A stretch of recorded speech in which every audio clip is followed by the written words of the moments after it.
안녕하세요. 오늘 당신이 요청하신 자료, MLJ 트러스트 유튜브 채널의 설교인데요.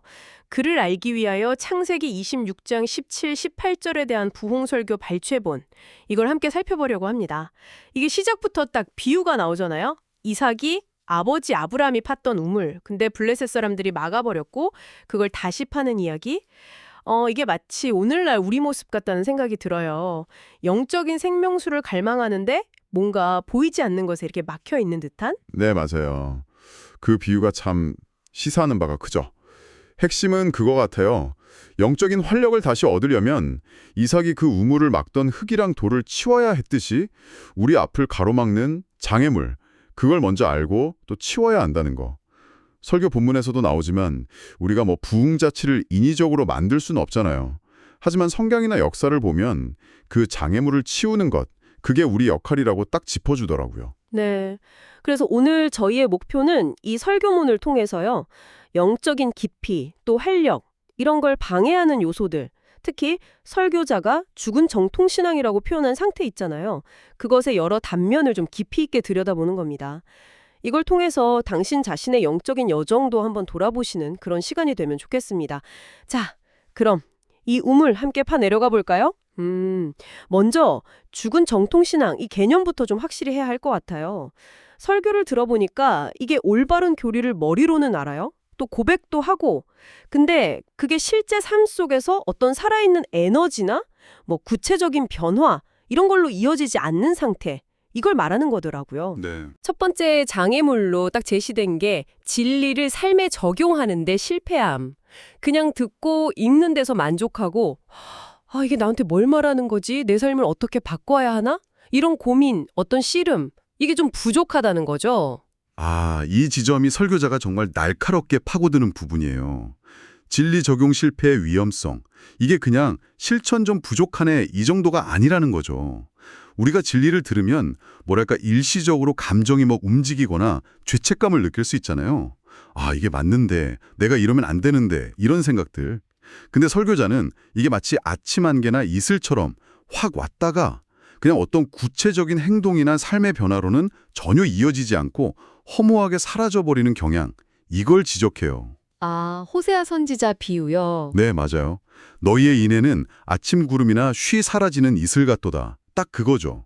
설교자는 이게 그리스도인의 삶에서 어쩌면 가장 무서운 위험 중 하나일 수 있다. 이렇게 경고합니다.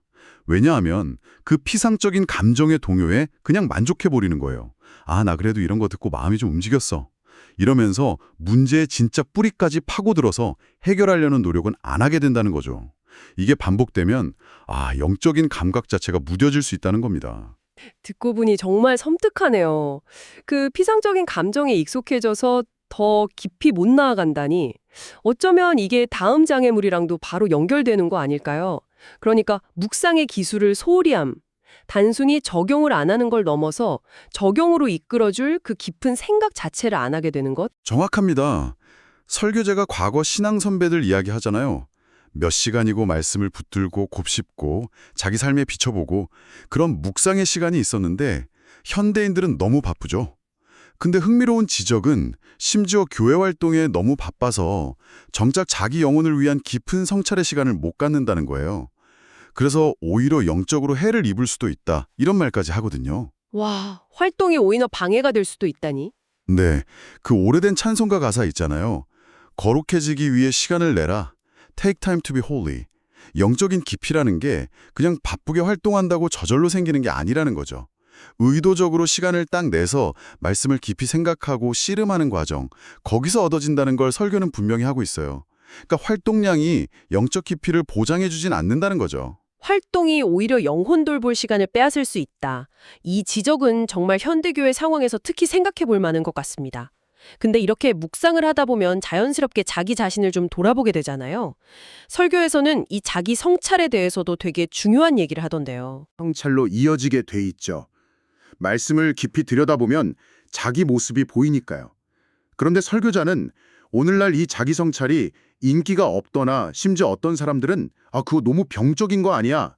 잘못된 거야? 이렇게 치부해버리는 경향이 있다. 이렇게 우려하더라고요. 역사적으로 보면 부흥을 이끌었던 인물들은 다 예외 없이 정말 철저하게 자기를 성찰해서 자기 실상을 깨닫고 하나님 앞에 정직하게 섰던 사람들이었거든요. 그들은 자기를 깊이 들여다보면서 스스로에 대해 놀라고 또 기도할 수밖에 없었다, 이런 이야기를 상기시켜줍니다. 하지만 여기서 설교자가 아주 중요한 균형점을 제시해요. 자기 성찰이 부족하면 피상적이 되기 쉽지만 반대로 잘못된 자기 성찰, 이것도 심각한 함정이라는 거예요. 이게 뭐냐면 끊임없이 자기 죄, 자기 부족함, 자기 무가치함, 이것만 계속 파고드는 병적인 자기 집착으로 이어질 수 있다는 거죠. 아, 너무 자기 안으로만 파고드는 거요? 네, 그 결과는 우울감, 영적 무기력함, 그래서 결국 아무것도 못하고 자기 비참함 속에 그냥 갇혀버리는 상태, 자기 상태에 대한 기도 외에는 다른 기도를 할 여유조차 없는 그런 상태가 된다는 겁니다. 그렇다면 설교가 제시하는 올바른 자기 성찰, 그 길은 뭔가요? 피상성과 그 병적인 자기 몰입 사이에서 어떻게 균형을 잡아야 할까요? 설교자는 성경적인 자기 성찰 과정을 아주 명확하게 제시합니다. 첫째는 진리의 말씀이 거울처럼 자기를 비추게 하는 거예요.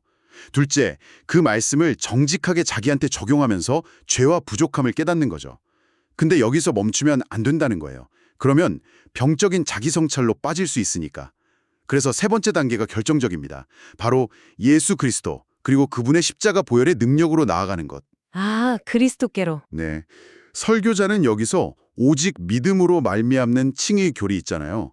우리 행위가 아니라 오직 그리스도를 믿는 믿음으로 하나님 앞에 의롭다 인정받는다는 이 핵심 교리, 이걸 다시 한번 자기에게 적용해야 한다고 강조해요. 절망이나 우울 속에 그냥 주저앉아 있는 건 절대 성경적인 모습이 아니다. 죄 용서의 확신 속에서 감사와 찬양으로 나아가야 한다. 이게 설교가 말하는 건강하고 균형 잡힌 자기 성찰입니다. 자신을 정직하게 보되 시선은 그리스도께 고정하는 것. 아, 그 균형이 핵심이군요. 이 지점을 지나서 설교는 좀 더 큰 그림으로 나아가는 것 같아요. 그리스도인 삶의 영광스러운 가능성을 깨닫지 못함. 이 주제인데요. 우리가 지금 이 땅에서 누릴 수 있는 영적 체험의 깊이나 풍성함, 이걸 너무 작게 생각하고 있다는 지적인 거죠. 그렇습니다. 설교자는 우리가 그리스도인으로서 경험할 수 있는 하나님과의 관계의 깊이, 그 영광스러운 가능성, 이걸 너무 쉽게 포기하거나 아예 인식조차 못하고 있다고 좀 안타까워해요. 사도 바울의 기도를 예로 들잖아요. 에베소 교인들을 향해서 하나님의 모든 충만하신 것으로 너희에게 충만하게 하시기를 구하노라. 이 스케일. 혹은 빌립보서에서 내가 그리스도와 그 부활의 권능과 그 고난의 참여함을 알고자 하여 그의 죽으심을 본받아. 이 뜨거운 갈망. 이 차원을 우리가 놓치고 있다는 거죠. 이게 근데 바울 같은 특별한 사도에게만 해당되는 이야기가 아니다. 이걸 강조하려고 역사적인 인물들을 언급하는 거군요. 조나단 에드워즈나 조지 휘필드, 존 웨슬리 같은 분들 경험 말이에요. 맞아요. 설교자는 이분들 전기나 기록을 보면 하나님과의 깊고 친밀한 교제, 그분의 임재에 압도되는 경험, 때로는 황홀경에 가까운 영적 체험들, 이런 게 실제로 나타났음을 보여줘요. 그러면서 이게 비정상적이거나 특별한 소수에게만 주어지는 게 아니라 어쩌면 성경에 약속하고 있는 그리스도인의 삶의 본질적인 부분일 수 있다. 이런 가능성을 제기하는 거죠. 그러면서 우리에게 좀 도전적인 질문을 던져요. 오늘날 우리는 왜 이런 경험들을 거의 찾아볼 수 없는가? 왜 우리는 이런 차원의 영적 실제를 갈망조차 하지 않는가 하고요. 그렇다면 설교는 왜 우리가 이런 가능성을 놓치고 있다고 진단하는 걸까요? 그 원인이 어디에 있다고 보는 거죠? 설교는 그 원인을 요한계시록에 나오는 라오디게아 교회 상태에 비유하면서 설명해요. 그 교회는 스스로 나는 부자라 부요하여 부족한 것이 없다 이렇게 자만했지만 영적인 실상은 곤고하고 가련하고 가난하고 눈 멀고 벌거벗은 상태였잖아요. 설교자는 오늘날 특히 복음주의 교회들의 모습이 어쩌면 이와 비슷할 수 있다고 경고해요. 우리가 우리 자신을 평가할 때 세상 기준이나 명백히 잘못된 길을 가는 사람들이랑 비교하면서 상대적으로 우리는 그래도 괜찮아 이렇게 안주하기 쉽다는 거죠. 아, 비교 대상을 잘못 잡는군요. 그렇죠. 하지만 진짜 기준은 성경이 제시하는 기준, 즉 하나님을 아는 지식의 깊이, 그분과의 관계여야 한다는 거예요. 얼마나 많은 프로그램을 돌리고 얼마나 분주하게 활동하느냐 이게 아니라 정말로 하나님을 인격적으로 깊이 알고 경험하고 있느냐 이게 중요하다는 겁니다. 더 나아가서는 우리 신앙의 관심사 자체가 좀 이동했을 수 있다는 점도 지적해요.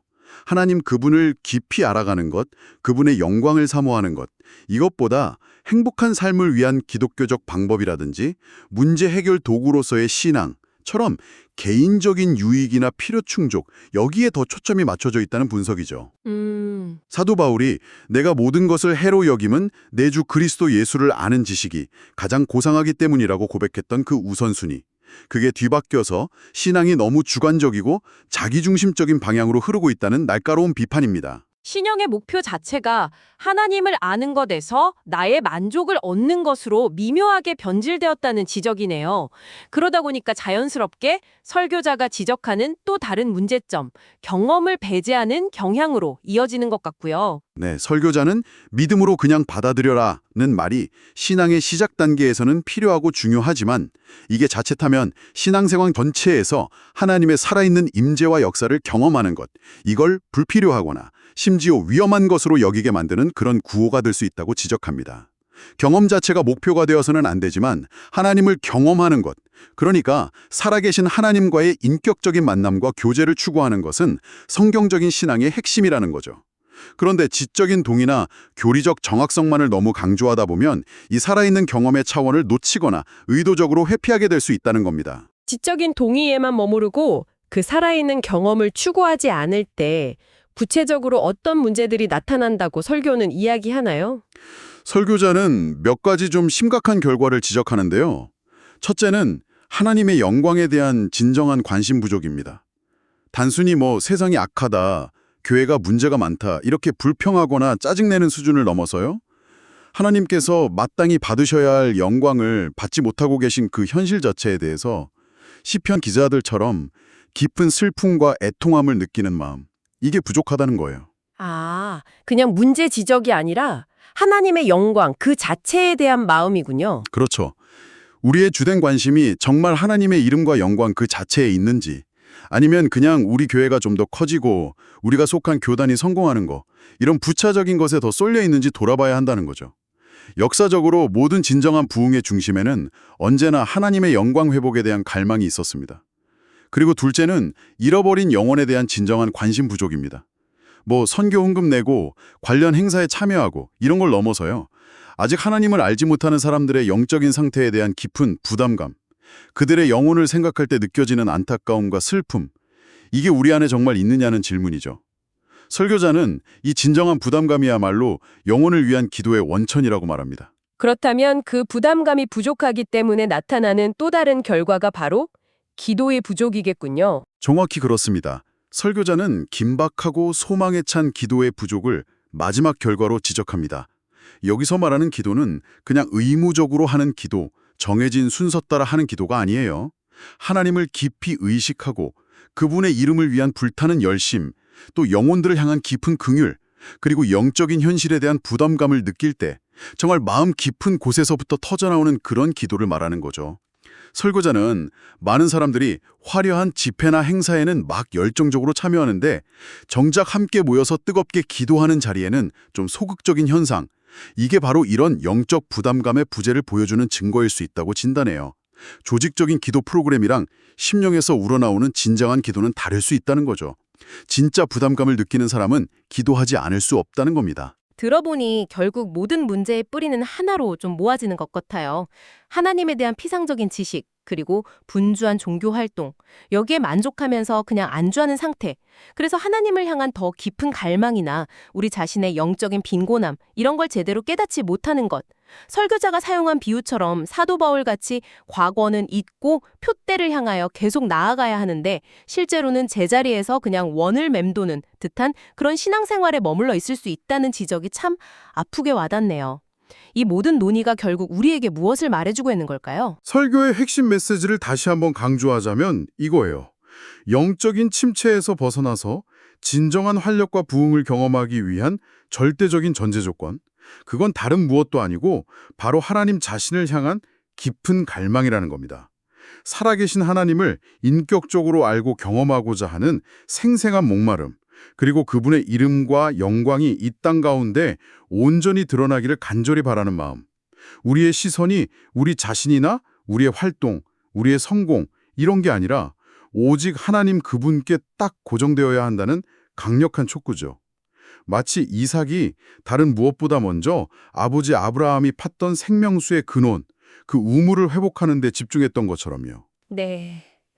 오늘 이 깊은 탐구를 마무리하면서 설교 마지막에 던져졌던 질문들을 당신에게도 그대로 좀 전하고 싶습니다. 당신은 하나님을 얼마나 깊이 알고 계십니까? 과거의 경험이나 지식에 그냥 안주하지 않고 표대이신 그리스도를 향해 나아가면서 다른 무엇보다 그분을 더 알기를 갈망하고 계십니까? 아니면 현재의 상태에 만족하면서 어쩌면 분주하지만 피상적인 활동 속에서 그저 맴돌고 있지는 않으신가요? 이 질문들이 당신을 향한 어떤 비난이라기보다는 당신의 영적 여정을 다시 한번 돌아보고 더 깊은 생명수의 근원으로 나아가도록 격려하는 그런 진심 어린 초대가 되기를 바랍니다. 오늘 함께 이 우물을 파내려가 주셔서 감사합니다.